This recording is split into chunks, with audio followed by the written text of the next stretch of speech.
All right, everyone. So we're going to be reading from session 20 today, Law of One. And it's a bit of a longer session, 45 Q&As. So we might need to break this one up into 2 weeks. That's been kind of the norm the last few sessions. But we'll see how it goes. And before we get into it, I'll just take a moment to share on behalf of this circle of seekers who've gathered today, share our gratitude and thanks for Ra and for the LL Research Group, and also for all of our teachers, whether they be embodied now or walked before us or are on the inner planes, all those beings who help us to come into contact with the truth of unity and of the primacy of love and of the creator at the center of all things. We give our thanks to our teachers, and we share the goodness that's here through our gathering with all those we may come in contact with now or in the future. So thanks.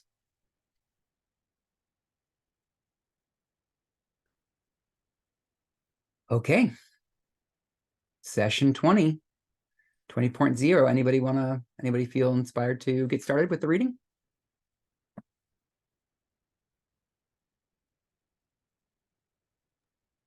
Yeah, I'll read. Thanks, Karen. Yeah. How far do you want to go? Well, the first part is the second, following up from last session on the second density, and I think that goes through, maybe if you're okay with it, we could go through 20.5. Sure. Yeah. Okay. February 9th, 1981, session 20, 20.0. Ra, I am Ra.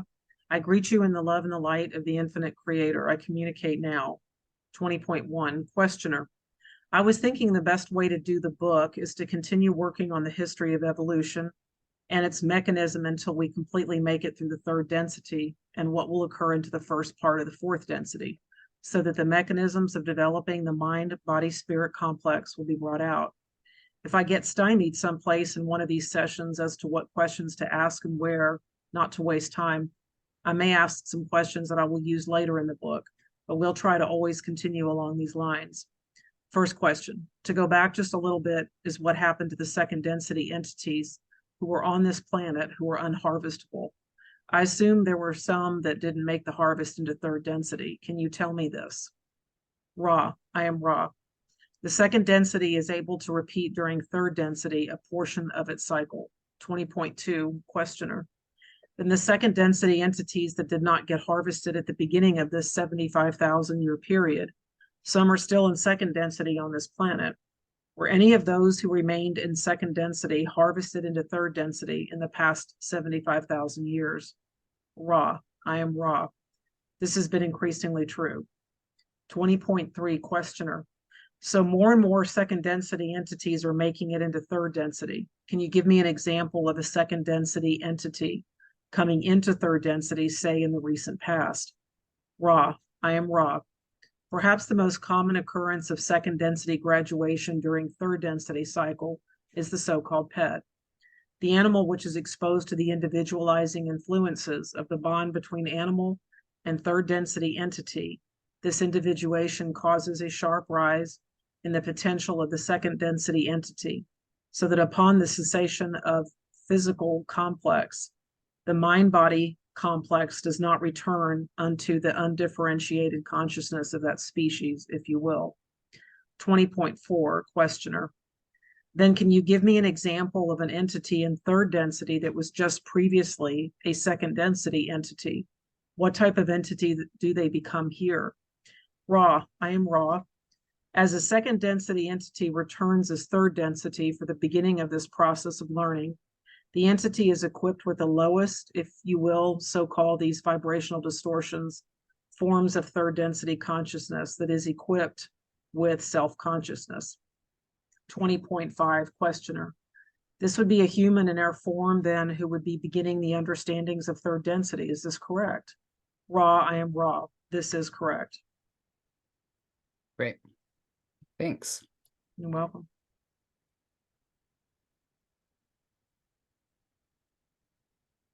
Any questions about that? Comments?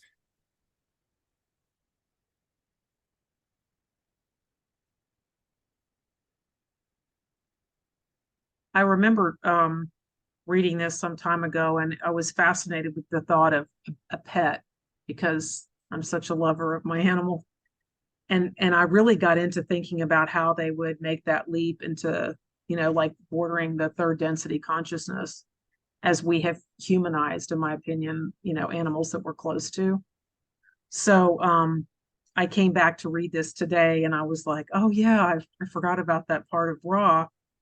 And I got to wondering, would it ever be, well, anything's possible. Would you see pets becoming third density consciousness beings at some point in our evolutionary trajectory? At this point, would they fully manifest into third density is my question. What do y'all think? Any responses to Caroline's question? I guess for me, that creates a sub question, which is, could you jump from second density to third density in the same body? Or would our pets have to pass away and then reincarnate as humans? Mm-hmm. All right. Well, from what I can tell of reading Ra, every time an entity goes from an incarnation in one density to another, there's always a death involved. There's always death in between. So there's always returning to time space and then coming into the next form, the next density, physical vehicle, body.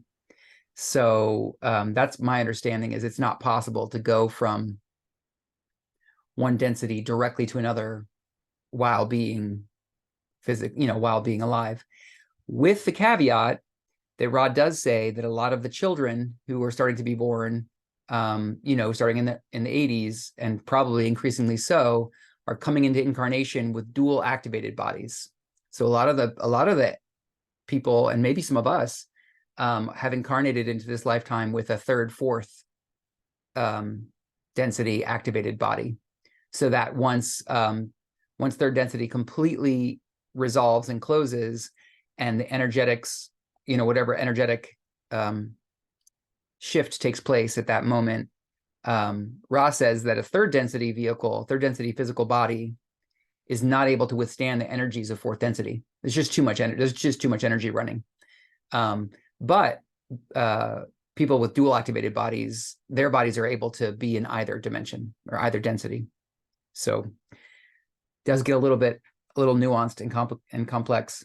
And then I don't know if I'm hearing your question correctly, Caroline, but if I am, I think what Ra's saying here is that, any pet, whether it's a dog or a cat or another animal form, if they graduate in their lifetime as a second density entity, their next lifetime, they'll come into a human form, into a human body, which is so wild.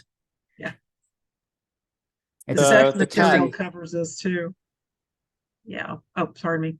Yeah, it's okay. We had a few people. So I think maybe Sean, were you trying to say something? I was gonna say the cat, Carla's cat was a candidate for graduation, right? Yeah. Like Rod literally said, this cat can graduate, but it's trying to decide if it wants to stay a cat just so it can hang out with you for another life or something like that. Yeah, was it Gandalf or something? I'm not sure. They had a few cats. I think they had 3 cats at this time when they were doing the Ra contact. And the thing you said about death being a prerequisite, we were trying to figure that out last session about how that applies to places. Places don't die, as far as I know. And we were trying to figure out, like, how does a place graduate? Like, right. How does a place die? Anyways, yeah, that's a great question. The whole idea of a mineral, or a place, second density, first, second density. I don't even know how you characterize a place. Being able to graduate to third density and become inspirited is a bit of a mystery to me. And that's one of the reasons, is because, how does incarnation even work with a place? BJ?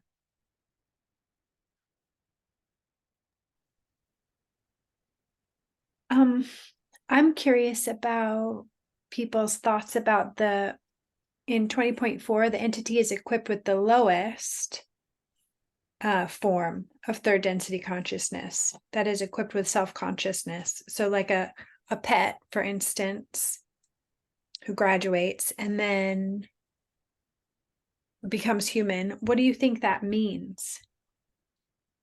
The lowest form of third density consciousness. It's a great question. I have a thought. Mm-hmm. BJ, what I got out of that was, you know how, I mean, depending on your level of spiritual journey and, you know, even muggles or laypersons who aren't necessarily on a seeker path that are, you know, might say, oh, that person's an old soul. They're wise for their years.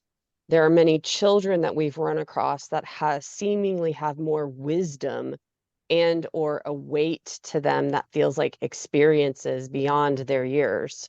So we might sense someone is an old soul, or we might sense that someone's having a lot of troubles because they're new to third density, aka human incarnation. So if we have our human incarnations, for some of us have been literally in the dozens to hundreds to thousands of human lifetimes, then it stands to reason to me that a pet that's passed recently incarnating into lower third density just means new too. And then we have progress from the beginning of third density to towards the end. We have accumulated spiritual weight via experiences and understandings and so forth. That's how that feels to me, if that makes sense. Mm-hmm. Yeah. Sean? I have some follow-up thoughts and a question, which is so I'm pretty sure Ra says that bodies between densities are different. Like you can't have a third density consciousness in a second density body. Well, I mean, like you could, but the body just doesn't. So the Maldecs were third density entities, but stuck in second density bodies, and it really limited their capacity to basically do anything. So within third density, there are seven subdensities. Are all third density bodies equal in the sense that like they can traverse all subdensities effectively? So this goes to like to BJ's question of like, hey, what's the lowest form of consciousness? Let's say you start you know, early third density in an early third density body.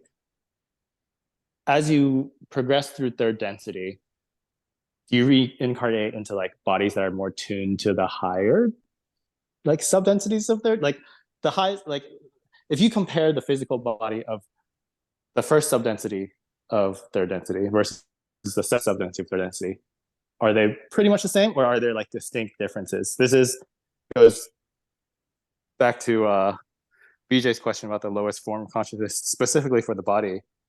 Like, I wonder if there are differences. Like maybe you're more sensitive. I don't know, man. Like, it's a thought that came based off BJ's question. Mm-hmm.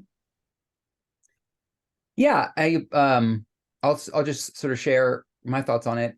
I resonated with what Nia said, and you know, there's this talk of sub-densities within a density. So in third density, there's, you know, 3.1, 3.2, et cetera. And as we polarize as third density entities, so self-aware consciousness, humans, and we polarize and become, you know, more seated on our path, we kind of gain more spiritual mass, as Nia was saying, or, you know, more spiritual power or capacity.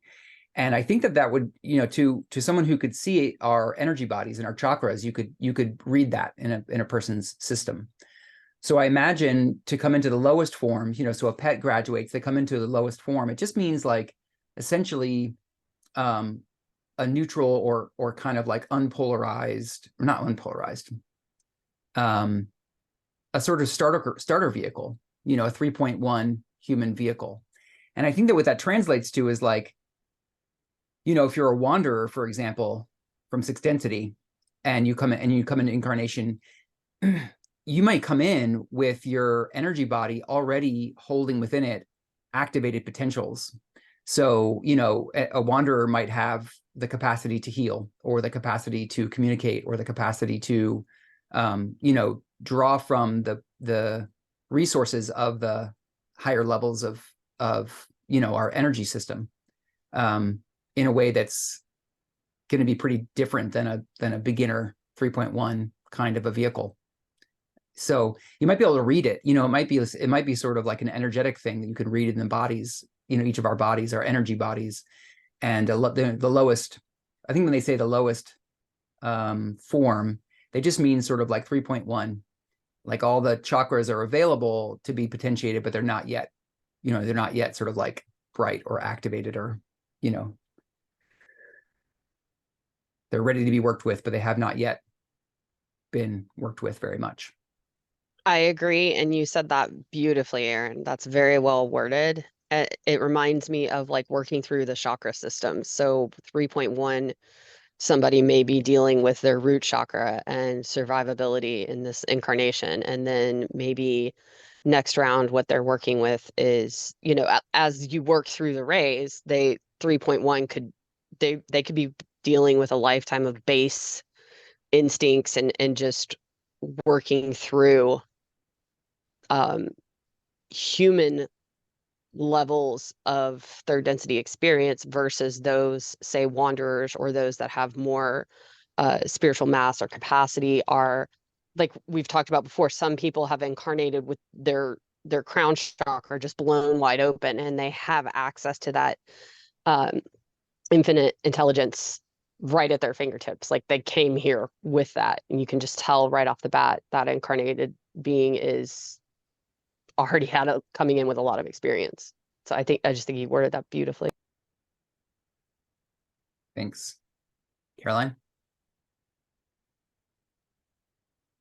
Oh, this is an interesting little end of the conversation. I was thinking back in the earliest point of my own consciousness awakening.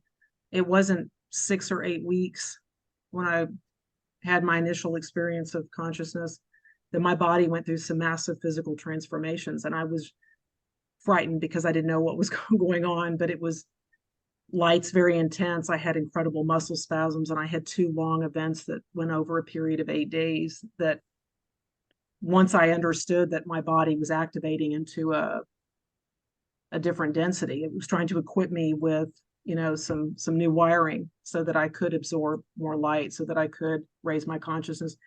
But after those 2 episodes that were many, many hours in length, and mind you, this was right after COVID started, so I thought I was sick and I didn't know what was going on.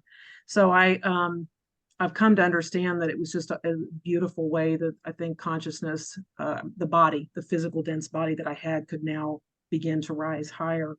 So what Nia was saying about the root chakra, or you or Aaron, it was right after that point that I remember like spirit having me start doing some heavy duty work in the root chakra. But without those 2 physical ascension symptom situations that I went through, I don't know that I would have had the capacity to absorb enough light to make this evolutionary trajectory happen, you know. But it didn't start up here. I mean, it was a lot of work down in this lower triad because I hadn't done this before, but all of a sudden I could go online and it could happen. But I am so grateful to have had that experience, because it was mind blowing. It was out of body experiences. It was the whole 9 yards. But the whole muscle spasms in my leg, I couldn't walk for hours. I've wondered about that too, like how that happened. But I wonder if an entity incarnating into a lower third density, like you say, they don't have any awareness maybe of the chakras. Would you think that they would necessarily be on a service to self path?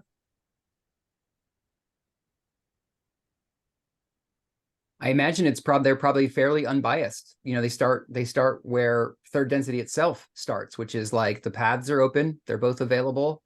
And, you know, at the very beginning of third density, you know, entities are fairly unbiased. They're, you know, both of the paths are available, and it takes a while for the bias to begin to crystallize within an entity. I want to also read Yuri's comment here. He says, Yeah, wait, before you do that. Yeah. I just want to offer another answer to Caroline's question, because I think they addressed that last session too, specifically that, you know, coming out of, well, it wasn't as specific as your question, but Don was asking about, you know, would second density beings be more inclined to service to self, because it seems as though they are, because they, you know, they fight and they're like, I need the food. And Ross said specifically they're not, because they don't yet see the difference between themselves and their pack. So yeah, if you wanted to go back and look at 19, I think they kind of answered some of that. Okay. Thanks, BJ. Yeah, read Yuri's. Well, yeah, I was just going to say, Yuri brings up the point that he believes that that an entity would kind of start with a lot of, you know, society consciousness without separating oneself from the society. And that resonates for me. I appreciate that comment, Yuri, because they're coming from, like BJ just said, they're coming from this collective experience of being merged with. The sense of self is merged with the pack. And here's the first time that they do have self-consciousness, but there's probably going to still be some, you know, backdrop of a sense of, you know, sameness with the group, the social group. That seems true to me too. It's a great comment, Yuri. Thanks. Yeah, it feels connected to me too, like what I was sharing in my check-in about being able to connect to my own truth rather than trying to reach to connect to what my sense of the truth of the collective. Yeah, and it feels like it's a step that we have to go through as we kind of lift the veil or see through the veil, how to connect directly to truth and oneness. Yeah, maybe. At least that seems true on my own path. Steph? I have a random question. So I'm wondering what happens. So, for example, when we consume animal products, for example, what happens to the consciousness of those animals? Do they merge into ours? And if so, are we going into another density when we do that? I hope this question makes sense. It made sense in my head. Yeah, it's a really interesting question. I'd love to hear what people have to say about that. I have thoughts about that. Mm-hmm. I don't think that consciousness is ever actually merged with the body. It just seems as though it is. Like that's part of the illusion, that it seems like consciousness is part of the body. So that being said, I think how we use our consciousness affects the body. Like, for instance, I think animals, you know, that experience stress might have more stress hormones in their blood or whatever. And I think we would experience the impact of that, you know, like I imagine, this is my sense, that, you know, eating animals that have not had a happy life, we will, like, our bodies will receive some of that impact. But in terms of the consciousness itself, I think that consciousness doesn't ever actually take form. Like, form is, I think form is a product of consciousness, not the other way around. Like, form is an apparent expression of consciousness, but that consciousness can't ever become what it created, if that makes sense. That's how I think of it. And just one thing I think. Go ahead, Sean. Go ahead. I was just gonna say I agree with BJ. I think the consciousness leaves when on the death of the physical body, but the physical body may have energies still attached to it. So, and absorbing that, you absorb whatever energies are within the physical vehicle. Which I don't know, like I've heard. Yeah. But I'll just leave it at that. And the one small piece I'll put in is when Don is asking questions about how to help Carla maintain her health. Don asks Ra if they can give some recommendations for her diet, and Ra says, help her eat lots of vegetables and grains and occasionally some meat.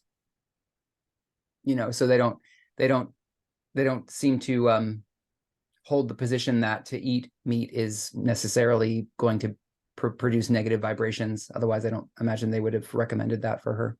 And I imagine that they would, my sense of Ra is that they would support each entity finding the diet that's the most balanced for them. I don't think there's a universally, spiritually superior diet or something.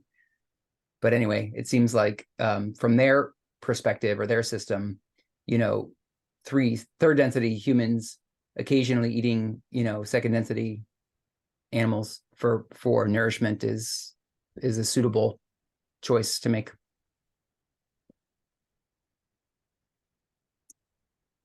Okay, let's move on to Dewey Larson, 20.6 through 20.8.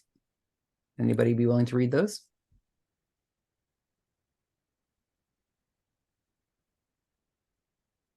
Read.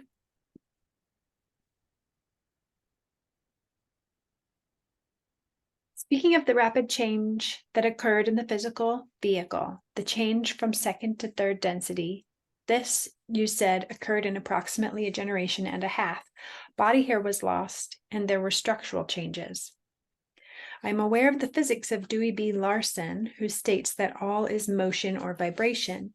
Am I correct in assuming that the basic vibration, which makes up the physical world as we experience it, changes, thus creating a different set of parameters, shall I say, in this short period of time between density changes, allowing for the new type of vehicle? Am I correct?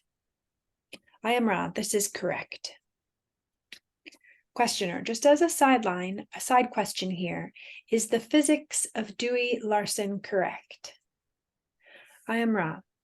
The physics of sound vibration complex Dewey is a correct system as far as it is able to go. There are those things which are not included in this system. However, those coming after this particular entity, using the basic concepts of vibration and the study of vibrational distortions, will begin to understand that which you know of as gravity and those things you consider as N dimensions. These things are necessary to be included in a more universal, shall we say, physical theory. Questioner, was this entity Dewey then? Did he bring this material through in his incarnation for use primarily in fourth density? I am Ra. This is correct. So I don't know if anyone has, dipped into the teachings of Dewey Larson. I have a little bit, and I definitely am not at all well-versed, I would say. But the Larsonian physics, the Larsonian system, the primary idea that he's bringing forward is that everything in the universe is vibration. Everything in manifestation is moving. And, understanding vibration is fundamental to understanding the universe. And he lays out a system of space-time and time-space mathematically, space-time being S divided by T, and time-space being T divided by S. And there are people who are still studying his work. There's there's a contemporary group who are trying to continue to understand Larsonian physics. And you can tune into that if it's interesting to you. The reciprocal theory, I think, is the name of the physics, RS, reciprocal systems theory or something like that.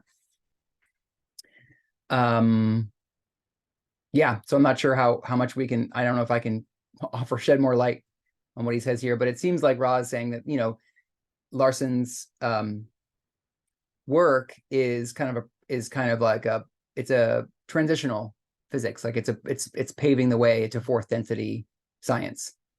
And Ra says it's on, it's got some correctness to it, but it also seems to be not quite complete as an entire physics, which makes sense.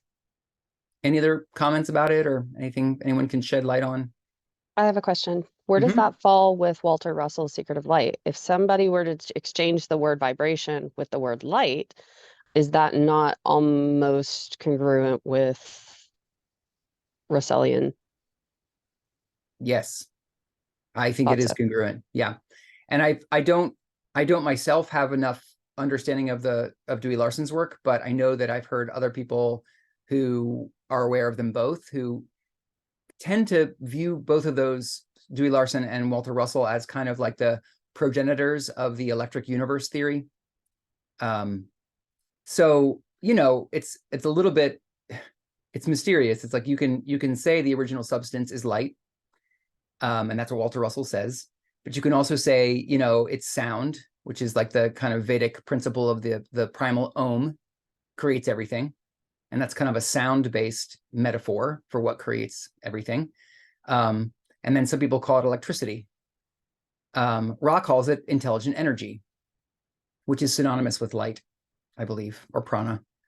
So, trying to put words on these very, very primal forces or energies that then make up everything that we know of the physical universe is part of what's hard to make a unified physics, because people just use different metaphors and different words to try to describe the primal force. But yeah, I think Dewey Larson and Walter Russell are absolutely, their systems are pointing at the same fundamental reality. This is not the density of understanding. To Correct. graduate to fourth density, you have to understand that you will not understand.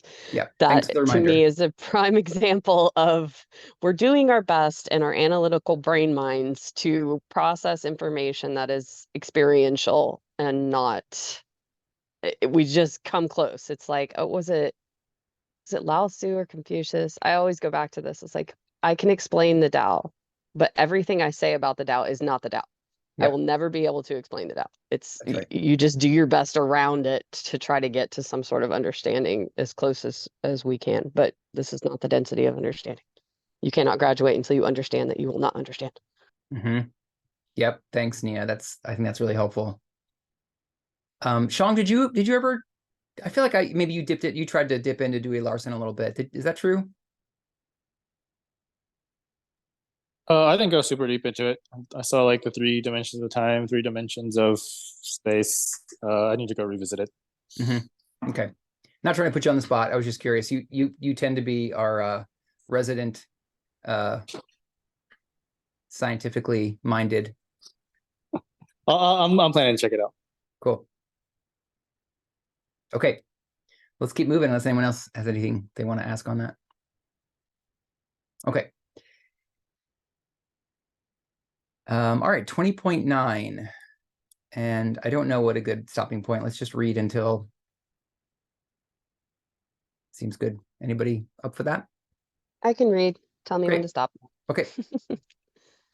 20.9, questioner. Thank you.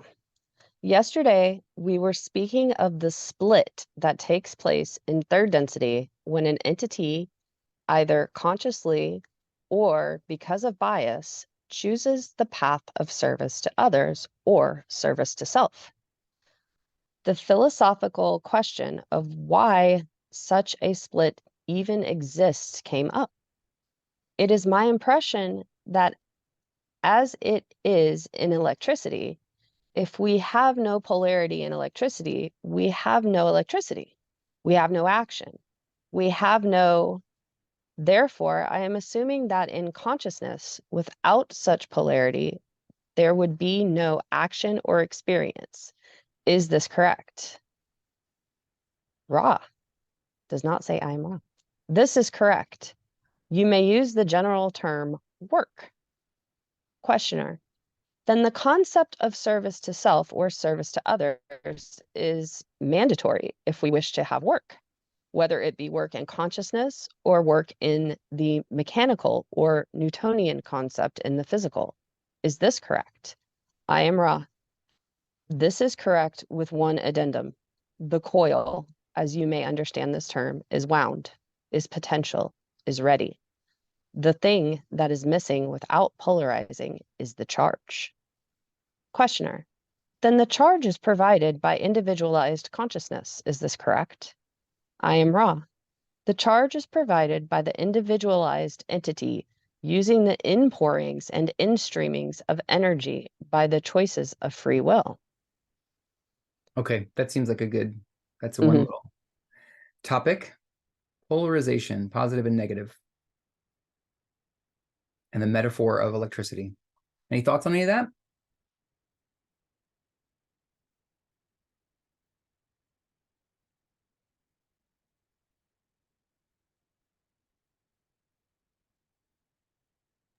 I have a thought. I'm gonna jump ahead a little bit. So what Ra is saying here is like, if without polarity, there's no experience of I guess incarnation. That seems to match, like towards the end of the Law of One, they go into the archetypes, and they say that there was a period in the universe where there was no polarity, and within that period of the universe, beings were a lot more simple. There weren't as many archetypes, and I'm pretty sure experience was not one of the archetypes. That was, I think it was just like archetypes, what, 1, 2, 5? Yeah. Like matrix, potentiator, and significator. Yep. So there's nothing else. So what Ra is saying here is like, there were beings that went into bodies, but they just didn't really experience anything. Is that, I remember like we tried to like grok this last time, and it was like, how do you, like, what does it even mean to not have all these like archetypes? So it seems like, yeah, you're in a body, but you're not really there. It's like the closest I can think of is like you know, like highway hypnosis, where like when you're driving on the highway and then like you're standing at your place and it's like, oh, I don't even remember driving. Like, I guess that's what it was like in a sense. Is I don't know, I was just trying to think through what that actually meant. Yeah. Well, I really appreciate that you brought up the concept that you did about what it was like earlier before the veil was invented, because that feels like a key thing to draw on to try to make sense of this topic. And so I just want to just share some words real quick about it. I remember Ra saying that it back before the veil, it wasn't true that there weren't two paths. There were two paths in potential. They just weren't exercised. So beings never chose the negative path because there was no, the metaphysical, you know, like they were so steeped in oneness and the awareness of being unified, you know, being kind of being extensions of the creator, that there wasn't really the opportunity in mind to want to have power over others and control others because they saw themselves as connected. So it was so built into the perception of that condition that the negative path didn't really come into manifestation, but it was there in potential. And so that to me points to this idea, this general term work. When Ra says you may use the general term work, to me it kind of points to like doing the work of the creator. Like the creator, as Ra, you know, describes it, the creator generates the universe, generates manifestation in order for it to know itself, in order for it to have the experience of its infinite qualities through relationship, which it can't do when it's unmanifest. And so the work that I think that they're pointing to is the work of the creator informing itself through experience.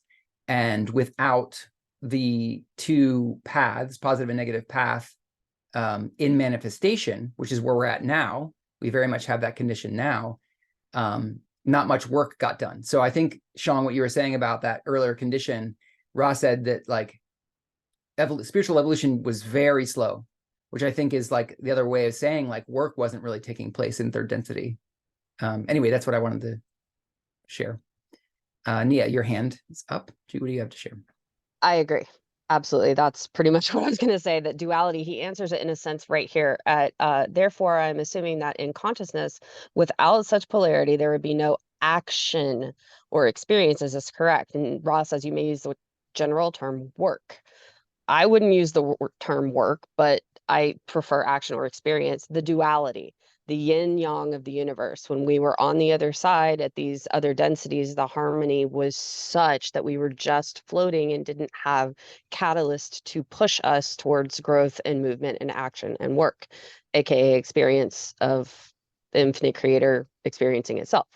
So yes, that back to why when Ra being a higher sixth density complex is so zoomed out, and so much of the time we're like, why is the negative path? Why? I don't, that it hurts, it's suffering, it shouldn't be. And yet Ra's like, it's all good. It's all part of the whole. Negative is just a choice. It's as neutral as a positive choice, but it's like electricity. Positive and negative is not good or bad. It just is. They're just in duality, and that pushes the action. So it's taken me a long time to get even semi-comfortable with that level of zoomed out perspective of before the veil. It could take thousands, hundreds of thousands, millions, billions of years to have even the slightest forward movement. I liken it to jellyfish floating on the ocean. There's just no push towards action. So duality and yin yang in its most primordial is our more sophisticated experience, aka suffering, aka catalyst, all getting thrown into our bag of experience to hand over for harvest. Here's all my experiences. Mm-hmm. Yeah. And then one other thing, and this is a little bit in response to something you said, Zhang, about experience, and so this is tricky. I think when we use the word experience, like just conversationally, it kind of represents like anything that we perceive, anything that we do, anything that we think, anything that comes to us in our awareness, we think of as experience. But in the archetypes, when Ra uses experience, it's actually a little bit different than that. We don't actually have experience until we consciously make use of what we're perceiving. So it's kind of like, it's like living a conscious life. It's like things happen to us, we perceive things, events take place. That's not yet experience from the perspective of the archetypes. From the perspective of spiritual evolution, experience is what is the fruit of using what comes to us and polarizing with it. When we polarize either positively or negatively, that's what experience is. So it does get a little tricky because experience, as Ra uses it sometimes, is a little bit more of a technical term. And of course, in this context, it's coming from Don's question, but I just wanted to mention that I think this is something that will bear, I think it'll be helpful for us to unpack that late, as we move forward, especially once we get into the archetypes much later on. But when Ra uses the term experience, they use it in a way that's somewhat distinct from how we tend to use it conversationally. So mentioning that.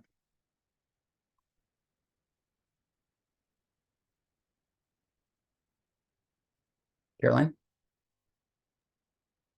Yeah, in 20.10, when it's mentioned, I'm sorry, Ra's answer to 20.10, the coil, as you may understand this term, is wound as potential is ready. The thing that is missing without polarizing is the charge. And I thought of this in my own interpretation, my own opinion, as a Kundalini awakening. The coil serpent at the base is an energy that's unleashed you know, obviously we all know what it is, but I thought immediately of a Kundalini awakening. And then 20.11, the questioner says, and the charge is provided by individualized consciousness. Is this correct? So I took that as an interesting reference to Kundalini awakening. Oh yeah, that's a great, I mean, I think that's a great insight, Caroline, because then, and then specifically as you tying it in to 11, Ross says Yeah. the charge is provided by the individualized entity using the inpourings and instreamings of energy of the choices of free will. And Right. I read that to mean that is how the serpent uncoils and rises rises the Sushumna is when we make use of the inpourings and instreamings of energy. That is Kundalini rising. I mean, it's absolutely, it's a great, I think it's a really, really accurate connection you're making there. Thanks.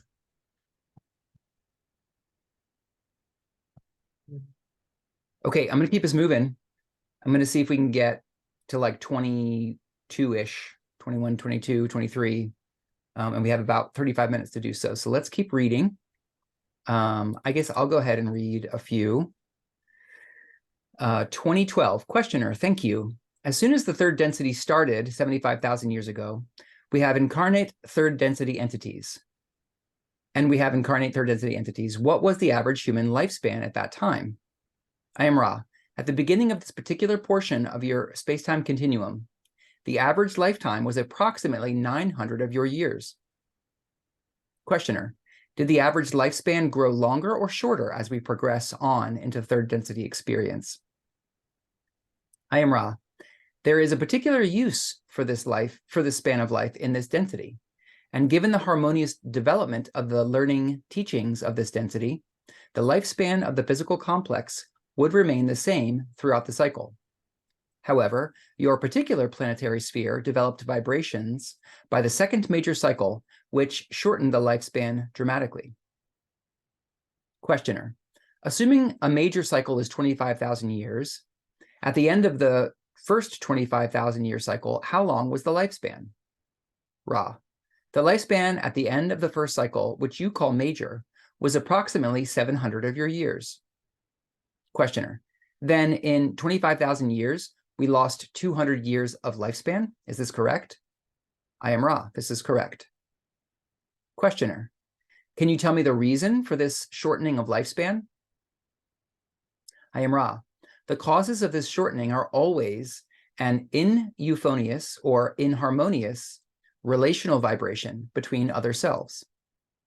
In the first cycle, this was not severe due to the dispersion of peoples, but there was the growing feeling complex distortions towards separateness from other selves.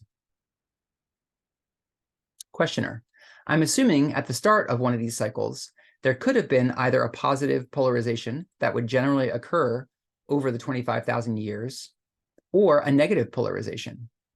Is the reason for the negative polarization and the shortening of the cycle of influx of entities from Mars, and the shortening of the cycle, the influx of entities from Mars who had already polarized somewhat negatively? I am Ra. This is incorrect. There was not a strong negative polarization due to this influx. The lessening of the lifespan was due primarily to the lack of the building up of positive orientation. When there is no progress, those conditions which grant progress are gradually lost. This is one of the difficulties of remaining unpolarized. The chances, shall we say, of progress become steadily less.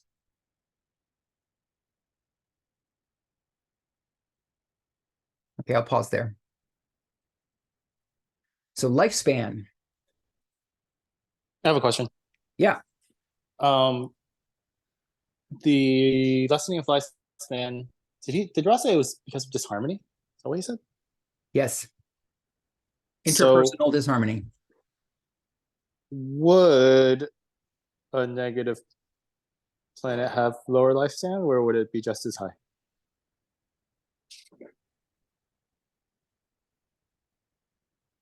It's a really good question. I see some hands up. I don't know if you're welcome to respond if it's a response to Shang, or you could just hold them for a sec. Okay. Right. And I guess the extension, or I'll ask a follow-up question. in third I do density. have a response, but that's not why my hand's up.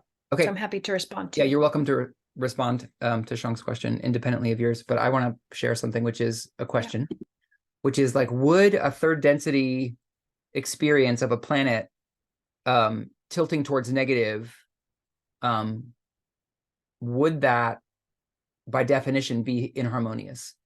It seems like it, right? I mean, it seems like I can't imagine a harmonious negative.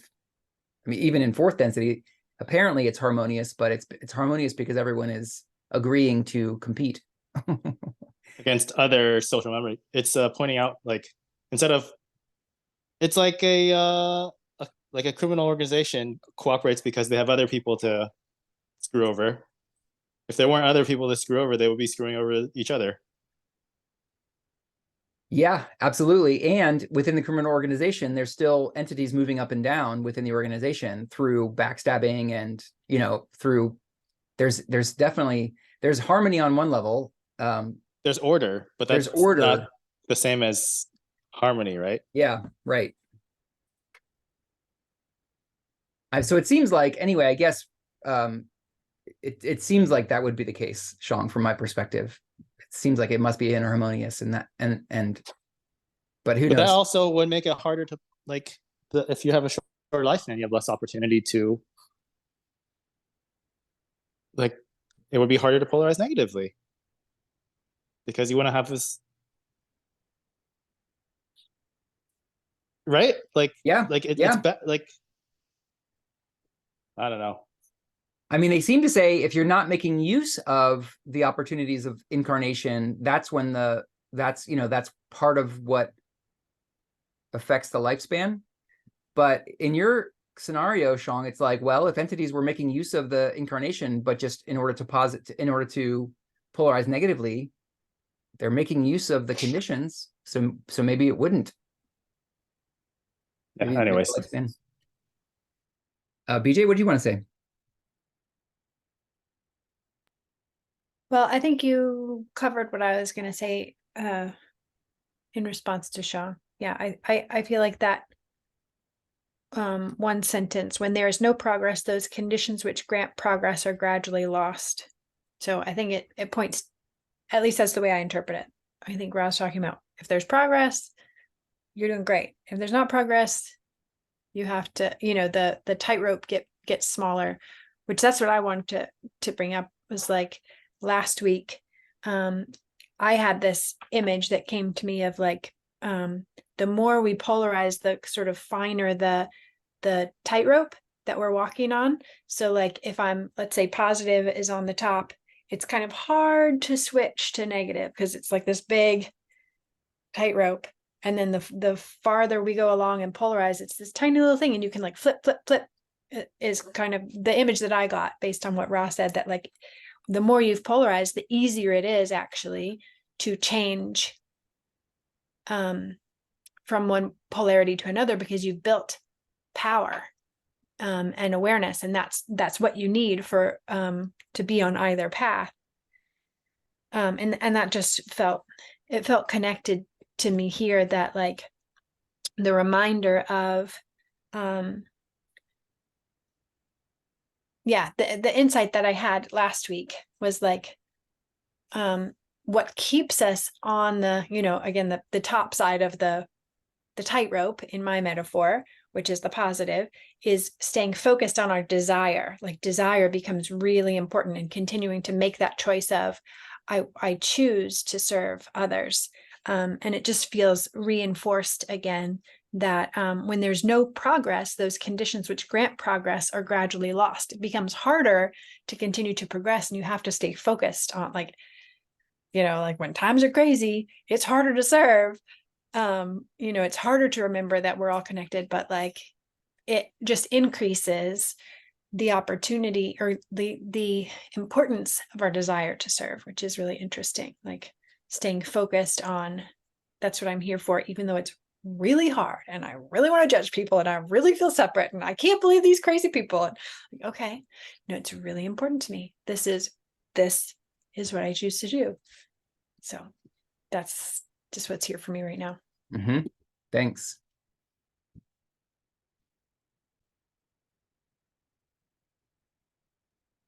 Yeah, Amanda, hear what you have to say. Well, I just find it very interesting that I remember being in grade school and knowing that the average human lifespan was something like 83 years. And I was just listening to a podcast a couple weeks ago, and now it's down to like 70, somewhere between 76 and 78 years. So I find it like in our lifetime, and I bet there's like some very concrete answers to this, but we've already lost a handful of years of life expectancy. And we could come up with a lot of reasons for that, but Ross says that growing feeling complex distortions towards separateness from other selves is the cause of that. And it's like, wow, we have noticed a lot.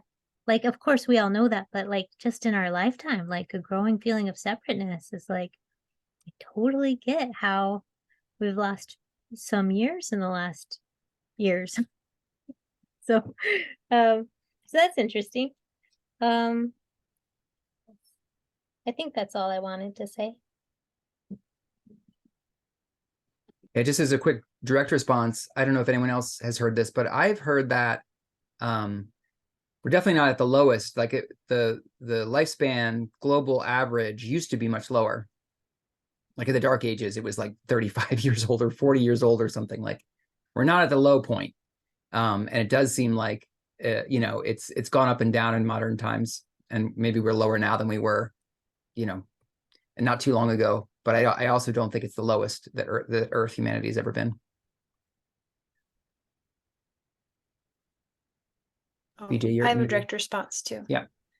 Aaron and I were talking about the other day the impact of like going through COVID and like the whole social distancing and the cultural programming of all of that. And it seems as though just, guessing on one end, but putting pieces together that seem to make sense on the other end, that like some of that social programming was specifically to create the sense of distance between one another. So it's been in my awareness to consider how to respond should there be, enforced lockdowns or quote social distancing again. Like, okay, how do we, if that were to come around again, how do we stay connected? Because that is very important.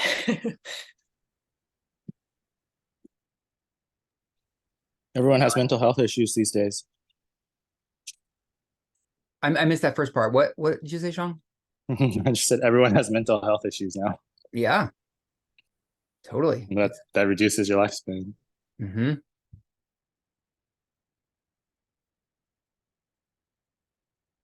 Caroline? Well, just in direct response to BJ, I was asked about something to do with a mask this week, and I just said mandates are not law. Mandates are enforceable when both parties consent, and I don't. So they were like, okay, we just encourage you to just stand your ground.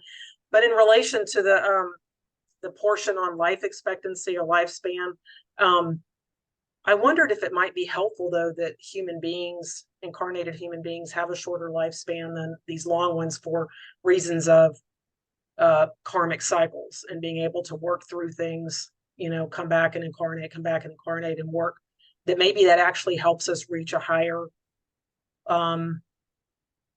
dimensional, existence, that we can get to fourth dimension or something, because our lifespan's shorter. We can come back and do this again and do this again and do this again, rather than this one very long drawn out lifespan. So I'm wondering if for spiritual development, it's actually advantageous that our lifespan is shorter. Yeah, I was kind of contemplating a similar line of inquiry. I'm just going to, I don't know if we'll get to 2024 today. So I'm just going to like fast forward and talk about the point that Ra makes, that ideally we have 150 to 200 years to kind of go through spiritual childhood, to get seated in a balanced way in the body and the mind, to be able to make good use of the spiritual influxes. 150 to 200 years to kind of get oriented to third density life. And then the work begins. It's just like, wow. If that is true, if that's the case, and here we are with these, 70, 80-year lifespans, it seems tilted the opposite. It seems like, wow, it's an incredible challenge to come in, get oriented, get balanced, and then, do the work of polarizing along your chosen path. It's a very accelerated lifetime compared to this, what seems like the kind of cosmic standard of 900 years in third density. So it does seem on one level like it requires a lot of will and a lot of clarity of like, okay, I'm going to do this, or I don't know how to square the idea that it's easier in a shorter lifespan. I mean, I hear what you're saying, like, well, you come back, you cycle more in if a shorter lifespan. But each time you cycle, you forget because we're veiled. So I'm not sure. Once we get to a certain level, like you incarnate and the veil of forgetting, and I look at it as a spiral, like it's going to come off earlier and earlier in your lifespan. So you've got an opportunity. I mean, I remember being in church as a kid and learning about Noah living to 900 years, and I used to scoff at that. Oh, what is this about? Maybe there was truth to that. I see where you're coming from too, but I think as we've already seen in a very short period of recent time, that these indigo children are coming in with the hard wiring ready to go, and they're going to be able to spiral up. And my thoughts are, the veil of forgetting may not happen when somebody's in their later years. It's getting earlier and earlier, and the opportunity to learn through polarity in this lifespan of 75 or 80 years will lead to spiritual evolution quicker. I see the veil of forgetting coming off quicker, faster, earlier. I mean, like you said, these babies, these indigo babies, as Dolores Cannon put it, they're ready to go. But that's specifically because we're entering fourth density, right? For the majority of third density, they don't have indigo children. Yeah. Well, that's what she says, and I agree with that. Yeah. Steph? Can I ask 2 questions? Of course. Okay, one is, I might be really late to the party for this question, but when they're talking about harvesting, can you guys explain to me what that means? Because I'm still kind of lost, to be honest. That's my first question. And then my second question is about the entities from Mars. So does that mean some people amongst us are Martians? And if so, how do we find them? Those are both great questions. I can respond, but does anyone else want to take a pass at answering Steph's questions? I can answer the Mars one. The Mars one was the Martians destroyed their planet a long time ago before Earth became third density.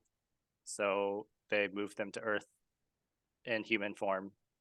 So the first humans on the planet, the first, I guess, modern Homo sapiens at the beginning of the 75,000 years cycle, were souls from Mars. So the souls are Martian.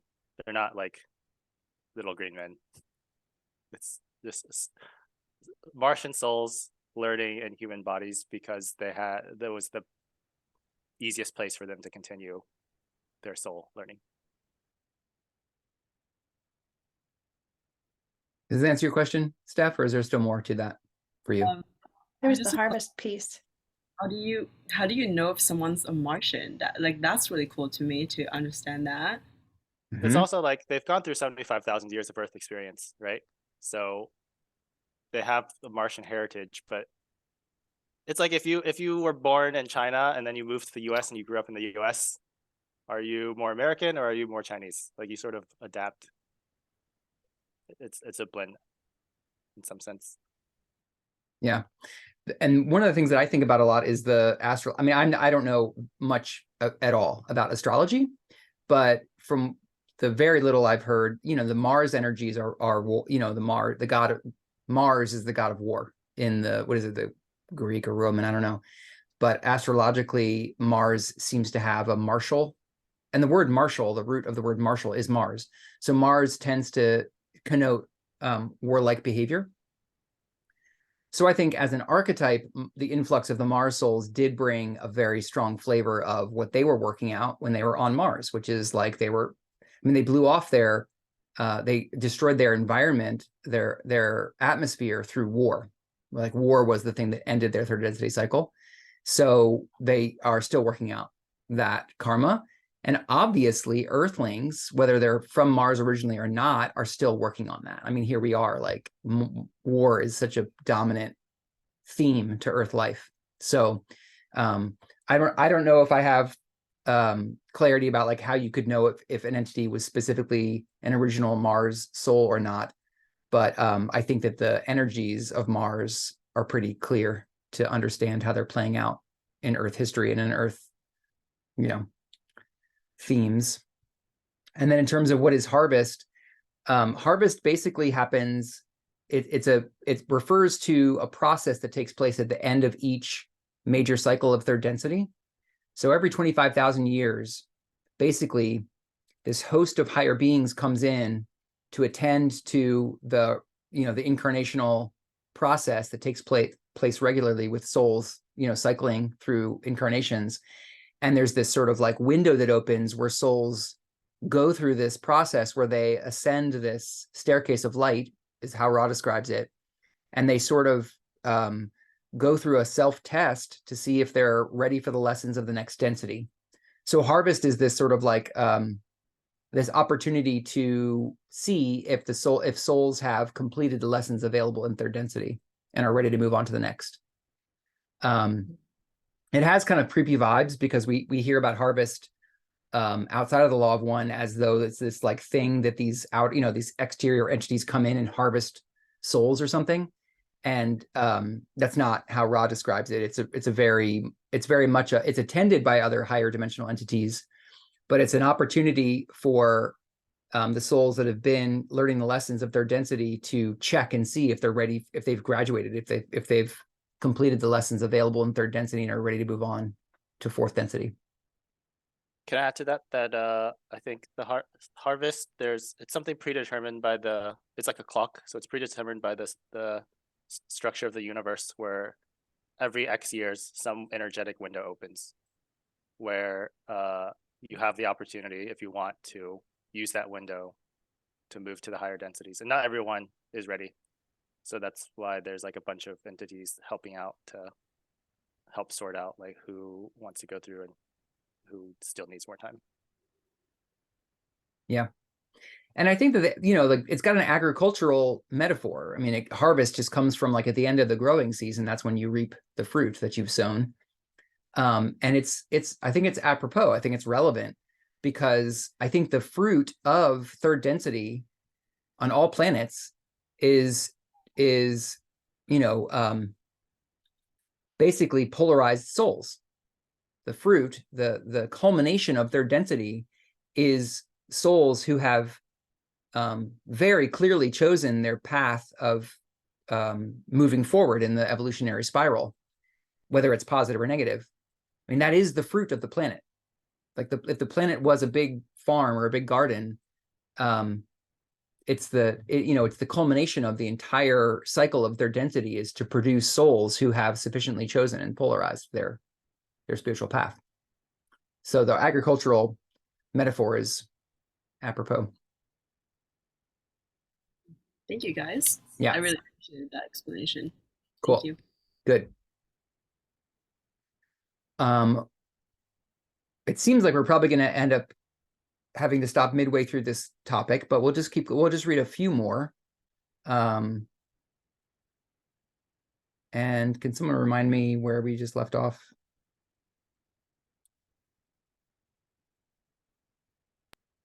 Is it 2025?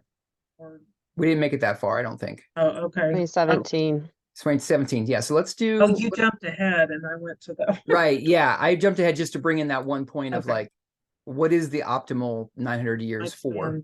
Yeah. So could someone read, I don't know, like 3 or 4 Q&As? I can read.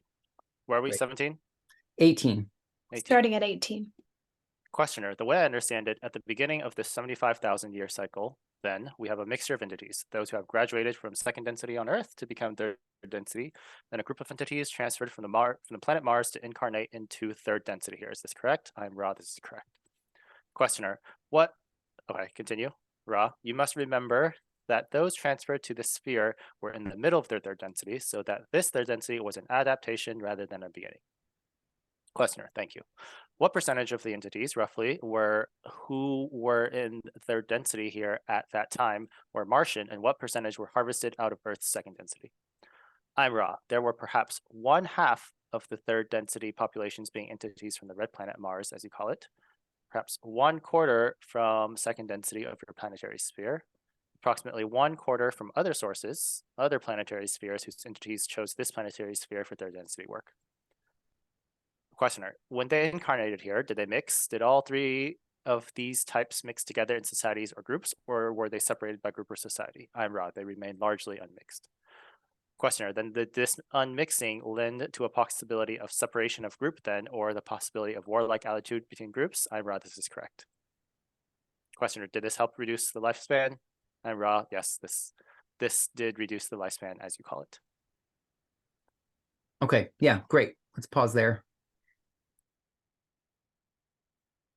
So that gets that brings in some more details about the Mars history, and yeah, I'll just sort of like restate it in case it's not clear. So 75,000 years ago, when Earth first began its third density cycling, the project to bring the Mars souls from Mars, which was no longer habitable for third density entities, to Earth, caused a condition where like then 1/2 of the souls beginning third density on Earth were from Mars.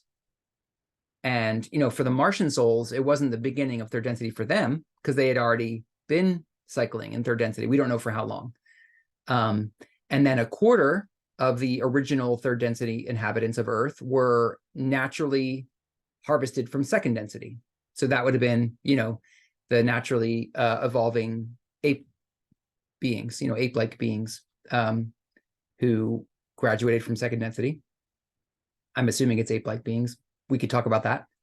And then the final 1/4 of the original inhabitants of third density were basically souls from other planets. And I think it's going to be 13 other planets, because Ross says that somewhere else, who went through harvest, third density harvest, completed third density, and they didn't harvest. They weren't ready to move on to the next density of that planet. So they came here. They came to Earth to continue cycling and learning the lessons of third density.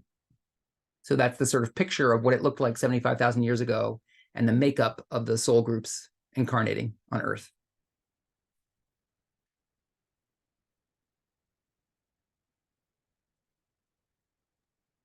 What type of, does Ross say anything about like incarnated on this earth and what type of form? Specifically, is there, because I don't know, I'm asking, like all these other planetary beings, souls incarnated. Does Ross speak to how they materialized and formed? They do. Yeah, they they do. talk about it a few different times. Yeah, go ahead, BJ. You want to? I don't think they talk about it in this session, but it could be something that you do some searches for. But there had to be some like genetic manipulation for the bodies for the Martians to inhabit. And then they talk about the, like Aaron referred to, there were 2D to 3D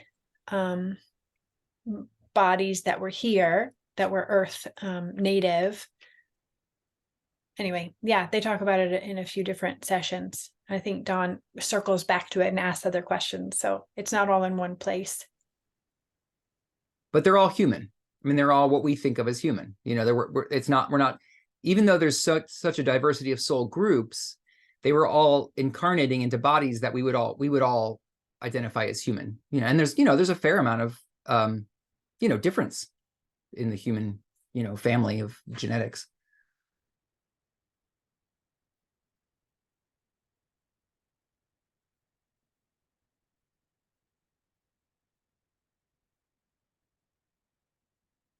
one of the things that got my attention is when Don asks about, did these groups, which are essentially somewhat separate soul groups or different soul origins, did they intermix? And it seems like they, again, this is a long time ago, but it seems like they're fairly distinct. They remained fairly distinct, which I guess would mean that, like, let's say, for example, there's a group of souls who came to Earth to continue cycling in third density that are from, I really don't know what to say, but let's just say like Lyra or something.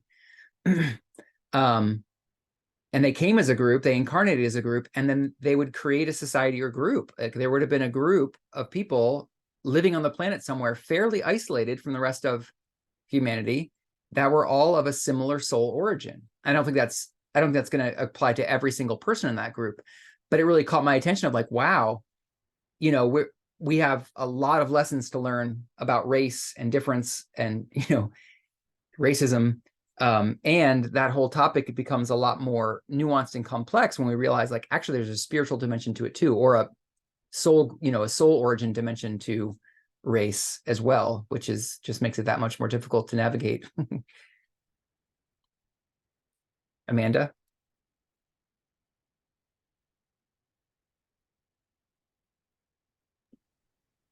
I was just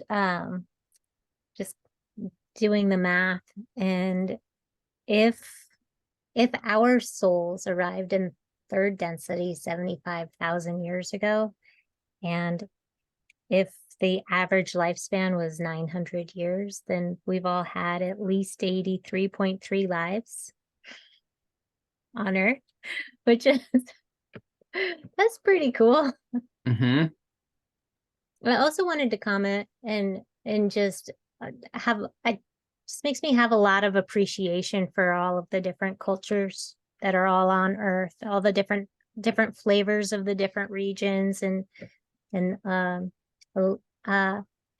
language describes reality in different places where language is spoken differently, and just imagining that in many cases had off-planet origins, I think is super cool.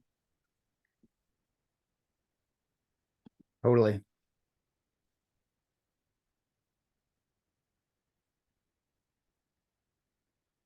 I mean, to me, it's so amazing that there's such a diversity of life and culture on Earth. I had a friend who, he's kind of more of a teacher, who talked about his vision of like New Earth being, he calls it Festival Earth. And he just imagines like a reality where like the whole planet just decides that we just have a big party, and every culture, every distinct group gets to just showcase their uniqueness. And we all celebrate the uniqueness because it's just like, I mean, the food and the music and the art and the culture, it's so amazing. It's such a gift that there's so much diversity. And somehow, it's a deep discussion why, but there's a lot of focus on difference and strife rather than on celebration and like, let's all just have a big party and everyone showcases their amazing gifts and their amazing, unique, expressions of the one creator. And I just found that to be really inspiring. Festival Earth. Steph? I wanted to share that I was born in Mauritius, so we have 5 cultures, main cultures. And when I was a kid, we used to actually, if you were Chinese, you would go into like an Indian lineage, and you would learn all about their culture, and then you would dress up as them. And then we did have like one day where people switched cultures, and we celebrated that way. And I was really young when that happened, but I really, really appreciated that experience because I think it made me really open to other cultures and new experiences.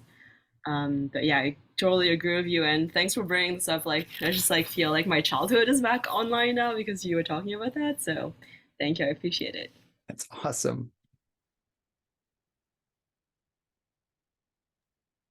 That just puts me in mind of like I understand like sensitivity about cultural appropriation, but I feel like that has become such a hot, like people are so ready to become offended that it's harder to, for me to know how to safely celebrate another culture, you know, without offending someone. It's just like really interesting. Like, okay, how do I not appropriate, but still be like, oh my God, that's amazing. And I want to have, you know, some piece of that in my home or something like that. Like, yeah, that's an interesting phenomenon, I think.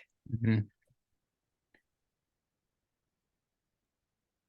That is an excellent point, BJ. I'm resonating strongly with that. That the idea of non-separateness, the idea of wanting to celebrate by having a physical representation of the uniqueness that you're celebrating, that piece that you appreciate. And it feels tied into the whole negative path, continuing to seed more separation, and literally the cancel culture of cultural appropriation is just being flung out there left and right. And there is validity to the disrespectful nature of that, and there is validity to wanting to be a part of or celebrating along with. So I don't think that there's a clear answer. It's yes, and it feels like both are valid. And how do we weave that togetherness while respecting people's opinions around the separateness and owning their own authenticity? And that ties into the 13 and 16 different for lack of a better term, soul groups, not pods, the soul origins. And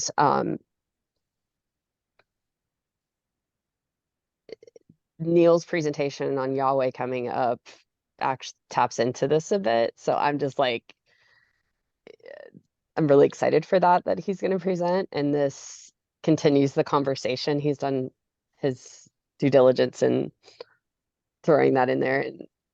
And this is covered on so many different areas. Like you said earlier, Dawn asks a question and then circles back around to it later. And that was one of the hard parts of going through this the first time, is not having a congruent linear system of understanding how it skips around a lot. And I know he did the best he could with, how quickly, 2 sessions a day. Sometimes at this, he was doing his best to pick it up and continue the line. But typing in the search bar 13 or 16, and you get the the separate cultures.